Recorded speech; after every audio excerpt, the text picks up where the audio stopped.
एक राजा के शयन कक्ष में मंदिर शर्पणी नाम की जू ने डेरा डाल रखा था। रोज रात को जब राजा जाता तो वह चुपके से बाहर निकलती और राजा का खून चूसकर फिर अपने स्थान पर जा छिपती। संयोग से एक दिन अग्निमुख नाम का एक खटमल भी राजा के शयन कक्ष में आ पहुंचा।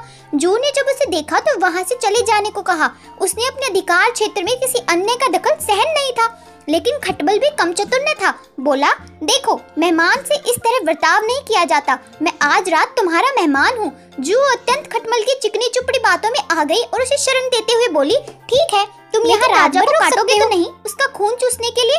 खटमल बोला, लेकिन मैं तुम्हारा मेहमान हूँ, मुझे कुछ तो दोगी खाने के लिए, और राजा के खून से बढ़िया भोजन और क्या हो सकता है। ठीक है, जू बोली, तुम चुपचाप राजा का खून चूस लेना, उसे पीड़ा का आभास नहीं होना चाहिए। जैसा तुम कहोगी बिल्कुल वैसा ही होगा। कहकर खटमल शयन कक्ष में राजा के आने की प्रतीक्षा करने लगा। रात ढलने पर राजा वहां आया और बिस्तर पर पड़कर सो गया। उसे देख खटमल सब कुछ भूलकर राजा को काटने लगा खून चूसने के लिए। ऐसा स्वादिष्ट खून उसने पहली बार चखा था, इसलिए वह राजा को जोर जोर से काटकर उसका खून चूसने लगा। इससे राजा के शरीर में तेज खुजली होने लगी और उसकी नींद उचट गई। उसने क्रोध में भरकर अपने सेवकों से खटमल को ढूंढकर मारने को कहा। यह सुनकर चतुर खटमल तो पलंग के पाए के नीचे छुप गया, लेकिन चादर के कोने पर बैठी जू राजा के सेवकों की नजर में आ गई। उसने उसे पकड़ा और मार डाला। तो इस कहानी से बच्चों में क्या शिक्षा मिलती है कि हमें कभी भी अजनबी लोगों पर विश्वास नहीं करना चाहिए।